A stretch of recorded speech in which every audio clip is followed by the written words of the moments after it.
C'est vraiment un événement qui est dédié aux particuliers et aux professionnels avec des activités pour petits et grands, donc les familles sont bienvenues. Alors on a un programme qui est assez varié puisqu'on a des conférences adaptées au grand public, on a une tombola avec plus de 4000 € de lot, pas mal de démonstrations d'activités de sport et loisirs canins. Il y a aussi également des ateliers auxquels les particuliers peuvent participer pour découvrir un sujet ou une activité particulière. C'est de faire découvrir des sujets qu'on ne connaît pas forcément, d'avoir aussi un petit rôle éducatif pour sensibiliser les gens aux besoins du chien, aux activités qu'on peut proposer, mais aussi aux bases d'éducation et de comportement. Alors moi aujourd'hui je propose du hoopers, donc c'est ce qu'on voit derrière. Donc c'est une forme d'agility en fait. La différence c'est que nous le conducteur on ne bouge pas, on reste sur une zone de 2 mètres environ, pas plus.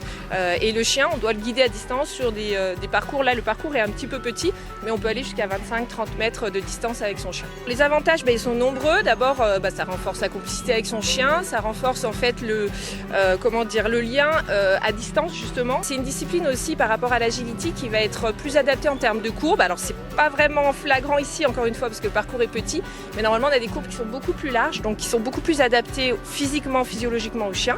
Et donc, c'est une discipline qu'on peut faire autant avec des jeunes chiens qu'avec des vieux chiens. Alors moi je suis déléguée, c'est-à-dire que je forme les familles d'accueil et les familles d'accueil, elles éduquent et sociabilisent les chiens pour les remettre après à des personnes en situation de handicap. Déjà notre éducation c'est que de l'éducation positive, donc on récompense le chien quand il fait bien, on ne le punit pas. On a l'éducation de base comme l'assis, le coucher, la marche en laisse, etc.